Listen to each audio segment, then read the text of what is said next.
Darn, thank you very much for the introduction. And the bad guys on the other side of the hedge, I mean, what's the story? I see the persons who own this operation or set it up. You guys are allowed to come on this side, you know, anyway, thank you all very much. Thanks for the introduction and for your service and the service of your husband. I mean that sincerely. You know, I spent a fair amount of time, I guess I was in about 34, 35 times in Afghanistan and Iraq.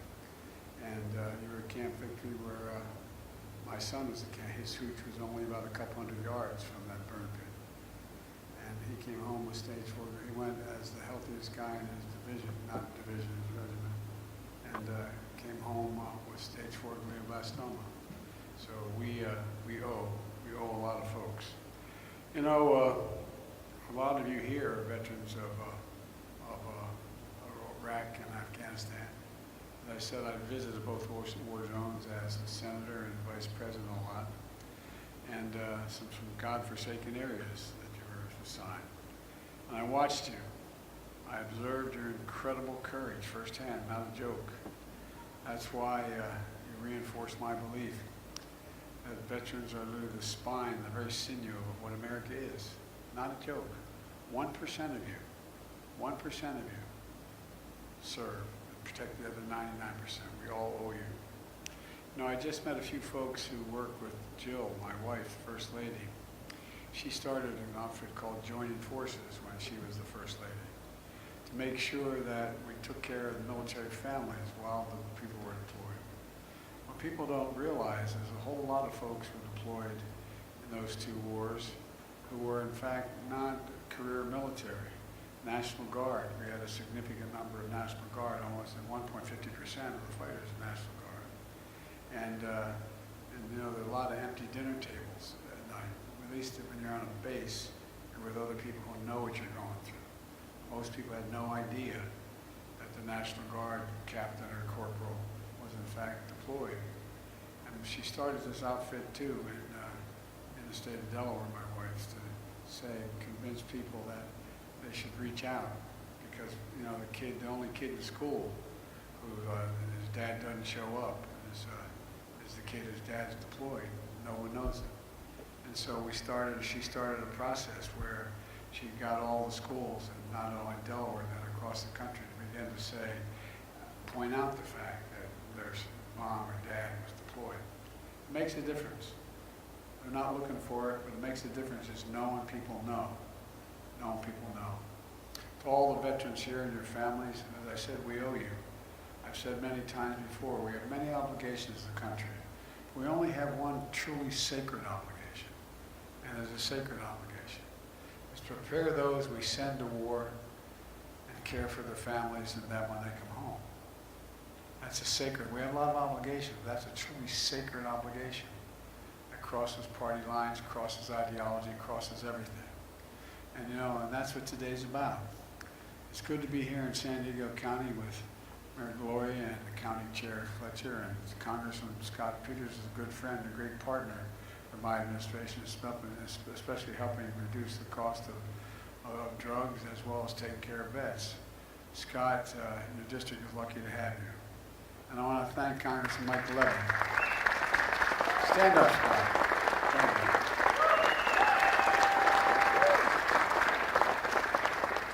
Well, this guy's the real deal.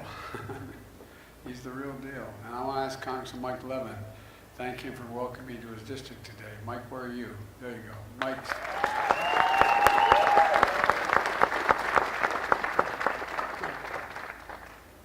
Mike and I have a lot in common. We both were married way above our station. Mike's hell of a guy, a champion for his constituents, especially veterans who live here. You're not far from Pendleton, across the street, figuratively speaking. You know, and that's why in my State of the Union address I said that I laid out what I called a unity agenda, an agenda that everybody can agree on. 4 big things. I laid a lot more, but 4 big things. 1, deal with the opioid crisis. 2, with the mental health crisis, the consequence of what COVID has inflicted on an awful lot of folks around the country. deal with cancer because we can beat cancer. We're now going to invest in billions to deal with that. And supporting our veterans. And with the help of Mike, he's also vice chair of the House Veterans Affairs Committee. We signed 25 bipartisan bills that improve life for our care for our veterans and honor the service of those who sacrifice so much. One of those bills is a bill that renames the VA Medical Center in San Diego. And it renames it Captain Jennifer Marino, Army nurse who died while rendering aid under fire for an injured ranger in Afghanistan. A lot of you been to Afghanistan. I've been to every part of it. It's a godforsaken place. It's a godforsaken place. My helicopter went down. I was with the commander as well as a couple snipers and a guy named Hagel, who later became the Secretary of Defense, and a guy named Kerry, Secretary of State. And they wanted to see where bin Laden had escaped through the mountains up in the Upper Konar Valley. So the Upper Konar Valley is nothing but rock, straight rock. There's no vegetation at all. Some of you have been there. And our helicopter went down in a snowstorm.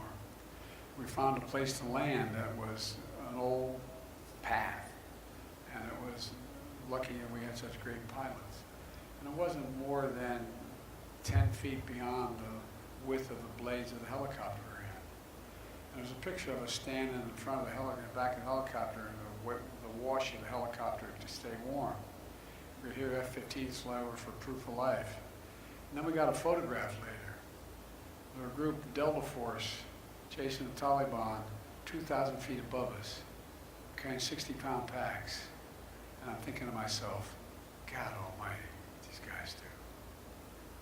And then when we couldn't get down, they said we're going to have to get down, just go up about the height of the building at a grade about, I guess, I don't know, 30%.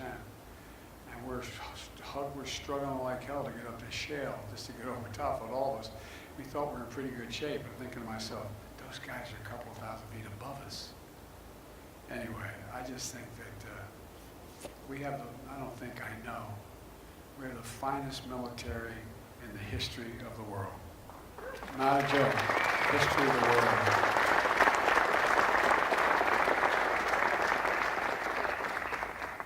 Both my fellows helped me pass a thing called the Bipartisan PACT Act, the most significant law in decades to help millions of veterans who are exposed during the military service to toxic substances, like from burn pits, the size of football fields, 8-10 feet deep.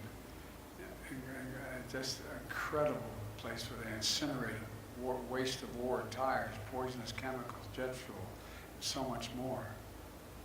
We found out, just like at those folks, those firemen after 9/11, fighting that blaze, that toxic smoke caused a lot of deaths, caused a lot of cancer, caused a lot of problems.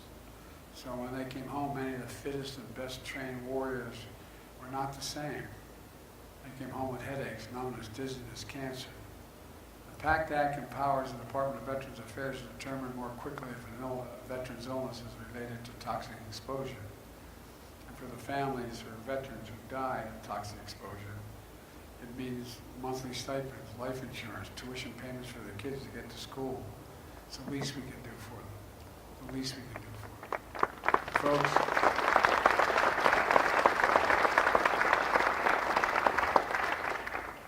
and I know some of you are even seeing whether or not you qualify or whatever you have. Anyway, I won't go into it, but it's tough stuff, but we have an obligation. And the way the American Rescue Plan that I signed with Mike's help invested $17 billion in the VA, Veterans Affairs, mental health and suicide prevention. As a lot of the veterans here know, more vets are dying on a daily basis, monthly basis from suicide than in war. More are dying of PSD than in war. It was averaging 21 a month. And guess what? Even though some of you are vets know, you have a family member call and say, he got to come in, he needs help, he needs help. And I said, we can't do it right away. Can you come in 3 days? That ends. That ends. You've got to be seen immediately, because it's literally life and death for an awful lot of folks. Folks, the reason we're here today is because of another law that I signed with Mike's help, and it matters for our economy and national security of our veterans. It's called the CHIPS and Science Act. It's a groundbreaking law that's going to build the future here in America. Here in America. I'm here at Viasat today because when it comes to supporting veterans and winning the economic competition of the 21st century, this is the outfit you want to be with. You've been wonderful on both counts.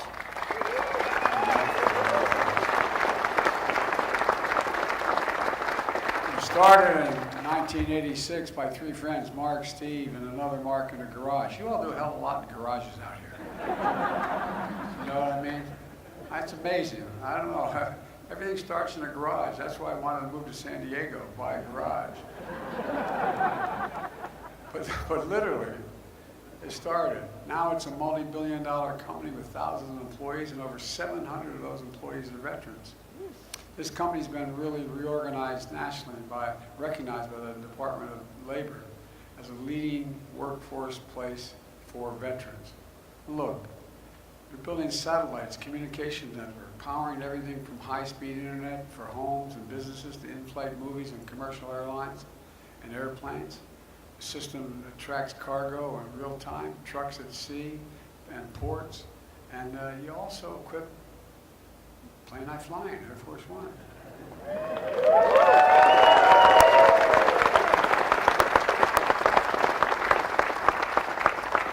And other Air Force aircraft. I often say, they say, what's the best part of being president? I say, the plane doesn't leave till you get there. That's the best one. But you're in real trouble if you're not on time. What you do here at this company really matters. So much of it depends on semiconductors, those tiny computer chips, the size of a fingertip, that power our everyday lives and power more and more of what we need. Smartphones, automobiles, washing machines, hospital equipment, you name it. America invented these chips. We went to the moon. America invented the computer chip. And then we led the industry for decades. Then something happened. America stopped investing in America. We stopped investing in America. American companies went overseas for cheaper labor. American manufacturing got hollowed out. And today we're down to producing 30% of the world's chips from 30% to only 10%, despite leading the world in research and design of new chip technology. But we knew we had to do something to change that. I knew we couldn't rely on the supply chain, because whether it was a pandemic or political decisions made in China, Taiwan, other places that were not going to sell us the chips. It was having a profound impact on a lot of companies, including this one, and our ability to make these chips. That's why I worked so darn hard to write and pass the CHIPS and Science Act to turn things around. And it has had and it has in a big way turned things around. We learned what I did. I contacted a number of the leading companies in the world and in the United States and said, are you more inclined to invest in something you need if the federal government's making a significant investment? It's not state planning. Are you inclined to do that?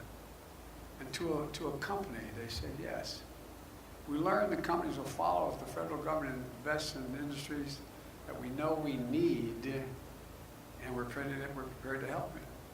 That's the message I got from a large number of CEOs in the Fortune 500 companies. So the CHIPS and Science Act invests $52 billion to supercharge our efforts to make semiconductors here in America. It's stimulated an enormous response, unlocking private sector investments across the country more than ever before in such a short time. Hundreds of billions of dollars. I was just in Syracuse, New York, where I went to law school. And the company called Micron is investing $100 billion to manufacture chips, the biggest investment of its kind ever in American history. $100 billion. Before that, I was down a little further down in the middle of New York, and an outfit called IBM. They're investing in these chips for serious Anyway, I won't go through them all. But, 10,000 jobs at that facility in Syracuse, including construction. And it generates 50,000 jobs across the community. Because all these people working at this place, they go places to eat, they get their hair cut, they buy cars, they do all the things they need to do.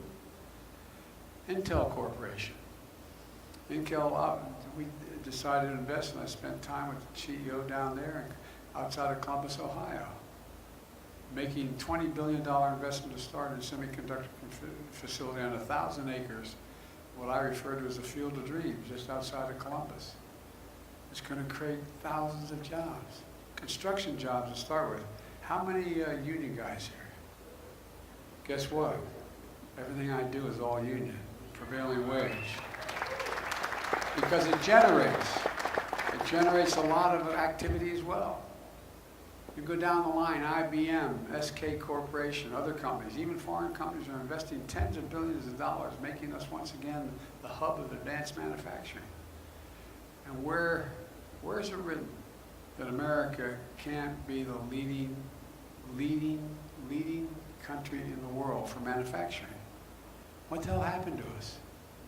Well, now, just since I've been president, we've created 700,000 new manufacturing jobs thanks to those two congressmen. Not a joke. The fastest rate in 40 years. And here's the big difference. Instead of us sending jobs overseas because the labor is cheaper and buying the product at home from there, we're sending American products overseas, and they're buying them. That's why our trade deficit is so enormous. We're making enormous progress. We are once again supplying the world the things they need. That's why the economy is changing. The focus on each of these investments is what Mike is really focused on in training workers, hiring veterans, jobs, pays, prevailing wage, union jobs, good paying jobs that don't require a college degree. Intel says their average pay for running their factories, and they're employing thousands of people. The average salary, we don't need a college degree for, is $124,000. $124,000. And look, and we saw it during the pandemic. When factories that make these chips shut down, the global economy comes to a halt, driving up the cost for everyone and families. As a matter of fact, 1/3 of the core inflation due to last year, 1/3 of it was because of the price of automobiles. Why? They couldn't get computer chips. They had to shut down their lines, fewer cars being made, prices went up because they're in short supply, because of computer chips. That's the reason. Well, that's all changed now. I know it's like standing here with this great corporation, it's like preaching to the choir. Folks here know this more than anybody else. We need these chips to build most everything that it makes right here.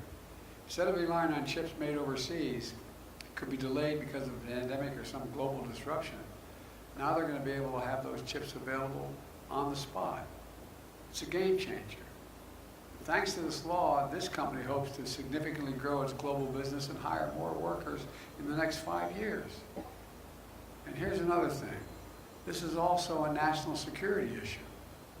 A national security issue. Earlier this year, I went down to the Lockheed factory in Alabama, where they make Javelin missiles. Guess what? We were having trouble. We were having trouble supplying the Javelin missiles to Ukraine because they didn't have the chips. They didn't have the computer chips to help defend themselves against Putin's brutal and unprovoked war. We were sending these guys these javelins. We need semiconductors, not only for those javelins, but also for other weapon systems that exist today as well as in the future. One of the reasons why Russia's having a hard time, I'm not going to go into it, it'll take too much time, we're having a hard time supplying their military, is we've been not ineffective in making sure they have difficulty getting what they need to build theirs. The United States has to lead the world in the production of these advanced chips. This law is exactly that. And the law is about science as well. You know, decades ago, in the United States of America, we used to invest in ourselves. America invested 2% of its GDP, 2% of its GDP in pure research and science. Well, over the years, we walked away from that. We invest less than 0.7% of our GDP in science and research and development. It was 2% was pure investment in research and development. We used to rank #1 in the world in research and development. Now we rank number 9 when I came to office. And China a decade ago was number 8. Now they're number 2 in the world. Number 2 in the world. Does anybody here think that the future doesn't rest in major breakthroughs in technology and science? And other countries are closing in fast. Well, the CHIPS and Science Act sets us on a path to move up again, to boost research and development funding back up closer to 1% quickly, fastest rate in any single year in 70 years. But there's another law that we've got that really matters because of both these guys that helped me get done. We finally decided we're going to move up from being ranked number 13 in the world in infrastructure. The United States, 13 in the world, to back to number 1. Ask any business leader, and many of you in this audience, what's the one most important factor in considering where you're going to decide to invest and locate your factory? Well, it's whether you have the means to transport products around the world quickly, safely, and well. It's whether the employees have safe and thriving living places to live. With Mike's help, I signed the law, the Bipartisan Infrastructure Bill, the most significant investment in our nation's infrastructure since Eisenhower's interstate highway system, literally. It's a lot of money. $1.2 trillion, a lot of money. I also want to thank Scott. He was a prime mover as well. For example, I know a thing or two about rail corridors. I know about the Northeast Corridor. The joke is, when I was in the Senate, they called me Mr. Amtrak. I commuted 250 miles a day for 58 miles a day for 36 years because my wife and daughter were killed when I first got elected, and I started going home because I had the family help take care of my kids and never stop. So I know a lot about corridors. I know a lot about their impact on things, the Northeast Corridor. Because of the billions for rail in this new law, because of Mike and Scott's leadership, we're going to make sure the second busiest rail corridor in America, connecting San Diego and Los Angeles, is going to be open and running for a long time. We have the money to get it done. We have the knowledge to get it done. Look, folks, I came here because it's an example of one of the bright spots we're seeing across the country, where America is reasserting itself. As simple as that. 10 million new jobs in 20 months. This morning I learned that we added another 261,000 jobs this month. And by the way, New York Times media reports they call the report the Goldilocks report. I have my shotgun waiting for the wolf. Look, unemployment's not it went up 0.2%, so 3.7% among the lowest in 50 years. Unemployment among veterans is historically low. Putin's invasion of Ukraine sent gas prices soaring around the world. Because of actions we've taken dealing with the petroleum reserve and other things, prices are coming down here at home. They're now down $1.22 since their peak this summer. Folks, our economy continues to grow and add jobs even as gas prices continue to come down. We got a lot more to do. We also know folks are still struggling with inflation. It's our #1 priority. That's why, with Mike's help and Scott's help, I signed the Inflation Reduction Act to bring down the cost of everyday things that we talk about around the kitchen table. My dad used to say everybody needs just a little breathing room.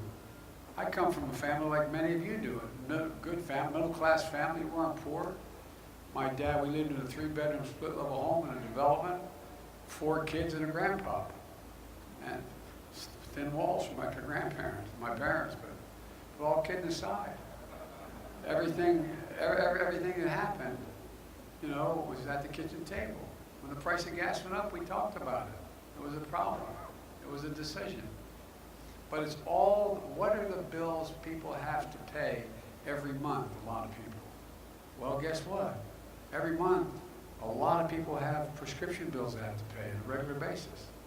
Every month, they have health care premiums, energy costs, cost of heating their homes. And how much of that is critical to working and middle-class families? What can you do about it? Well, I'm working like hell to deal with the energy prices. I'm going to have a little, as I say, come to the Lord talk with the oil companies pretty soon. But here's the deal. Take prescription drugs. We pay the highest price for prescription drugs of anywhere in the world. The same exact drug made by the same exact company. That drug sold in San Diego and that drug sold in Paris is considerably cheaper buying it in Paris. Same company, same drug, same everything. We decided, I've been trying to do it for a long time when I was a senator and vice president, take on big pharma. Been trying to do it for a long time. But this time, we beat them. The law gives Medicare the power now to negotiate lower prescription drug costs, just like it's given VA. The only outfit that couldn't negotiate prices was Medicare. VA Medicare does that. VA negotiates what they'll pay for a certain drug. We're also capping seniors' out-of-pocket costs for prescription drugs beginning January 1st at a maximum of $2,000 a year. Even if they're paying $10,000, $12,000 for a cancer drug, they will not have to pay more than $2,000 a year, period, for their drug. It's a life-changing event for many seniors. By the way, the other thing is that Big Pharma continues to raise the price of their products above the cost of inflation without making a significant change in their product. Guess what? They're now going to have to write a check to Medicare to cover the difference between what they charge and the price of inflation. Folks, you know, by the way, last year they raised the price of 1,200 everyday drugs you all take. 1,200 particular drugs. Faster than the rate of inflation and faster than any time in history. Beginning in January, that stops. We're capping the cost of insulin. Many of you know people who are dealing with insulin for diabetes. They pay somewhere between $400 and $700 a month. You know how much it costs to make it? I spoke to the guy who invented the insulin. He said he didn't patent it because he wanted it available for everybody. It cost $10. T-E-N, 10. Counting packaging, 15 bucks. So guess what? We capped the price at $35 instead of $400 because people were going to be able to take it. And I'll bet you know somebody. I was in Virginia doing a town hall. A woman stood up and she almost started to cry and mention. She said, I have 2 children. Both have type 1 diabetes. We have to split the insulin. I can't afford it. I can't afford the insulin. Capping the cost of insulin, as I said, for seniors in Medicare at $35 a month to deal with their diabetes instead of that $400 like so many are now paying. In addition, we're making the biggest investment ever to deal with the climate crisis. I know you all know there's no climate problem. I know you know that. That's why I spent a lot of time in Arizona, New Mexico, California, all through, flew up and down the state with your governor and those wildfires. I know they just happen. Come on. We finally got to the point where no one's denying we have a climate problem. I was able to get not all I needed, but $369 billion put in that bill.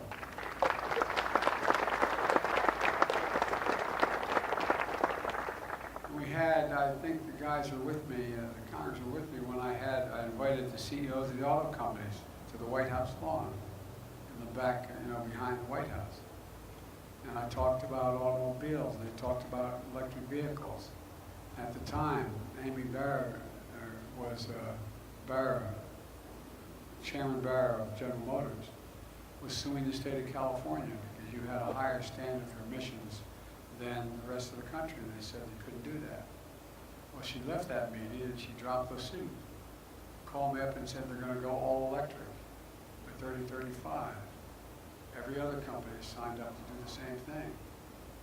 So we're working with the auto industry to transition to electric vehicle future, providing tax credits to buy electric vehicles, as well as, any IBW guys here?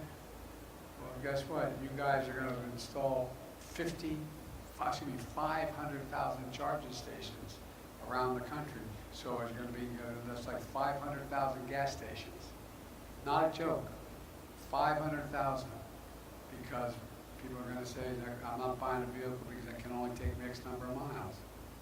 And by the way, we're investing billions of dollars, and many of you are investing billions of dollars in battery technology. We're now changing the nature of the life of the battery. Folks, it's also now cheaper to generate electricity from wind and solar than it is from coal and oil. Literally cheaper, not a joke. I was just, and so you can accommodate that transition. I was in Massachusetts about a month ago on the site of the largest old coal plant in America. Guess what? It costs them too much money. They can't count. No one's building a new coal plant because they can't rely on it, even if they have all the coal guaranteed for the rest of the existence of the plant. So it's going to become a wind generation. And all they're doing is they're going to save them a hell of a lot of money and using the same transmission line that transmitted the coal-fired electric gun. We're going to be shutting these plants down all across America and having wind and solar. We're also providing tax credits to help families buy energy-efficient appliances, whether it's your refrigerator or your coffee maker. We're going to put solar panels on your home, weatherize your home, things that save an average, the experts say, a minimum of $500 a year for the average family. Look, we're doing all this while we reduce the federal deficit. I hear from my friends in the other team that those big spending Democrats, well, I inherited a gigantic deficit. This year alone, under our leadership and the help of my colleagues in the Congress, guess what? We cut the federal deficit this 1 year by $1.4 trillion, more than any time in American history. Any time. We cut the federal deficit in half, while doing all this. And last year we cut it by $350 billion. And we're going to reduce it further over the next decade by another $250 billion. Because I hate to say this, but if you're one of those corporations paying zero tax, that's over, man. You're paying 15% now. And look, a big part of that is because we're making sure the biggest corporations, and by the way, I'm a pro-corporate guy. I come from the corporate capital of the world. For all I know, you all are incorporated in Delaware. I don't know. Are you? More corporations are incorporated in Delaware than every other state in the union combined. And I got elected 7 times, so I'm not anti-corporation, but I am everybody pay their fair share. Look, the biggest corporation are going to have to pay a minimum of 50%. Look, the bottom line is we made a lot of progress over the last 20 months to build the economy from the bottom up and the middle out instead of the trickle-down economics that failed us the last 40 years. And we just have to keep going, in my view, to bring down inflation while we keep the market strong, to help investing in ourselves. As president, I will not accept the argument that says that our problem is that too many Americans are finding good jobs. My father came down from heaven and strangled me. Or that too many working people finally have dignity in the working place. Or that our largest, most profitable corporations shouldn't have to pay their fair share in taxes. I'm going to continue to work for economy and build from the bottom up and the middle out. Let me close with this. I know it's been a rough 4 or 5 years for an awful lot of people in the country. So many small businesses went out of business. So much has happened. Many folks are still struggling. But like I said, there are bright spots where America's reasserting itself. Look around at all of you and our nation veterans. I've never been more optimistic about our future. With the young people in this country, from 18 to 30, we're the best educated, least prejudiced, most engaged generation in the history of America. Look, our best days are ahead of us. They're not behind us. We just remember who in the hell we are. We're the United States of America. There's nothing, I mean it, there's nothing beyond our capacity, nothing beyond our capacity if we to work together. We're the only nation in the world that's come out of every crisis stronger than when we went in, and we're going to do it again. So God bless you all. May God protect our troops. Thank you. Thank you. Thank you.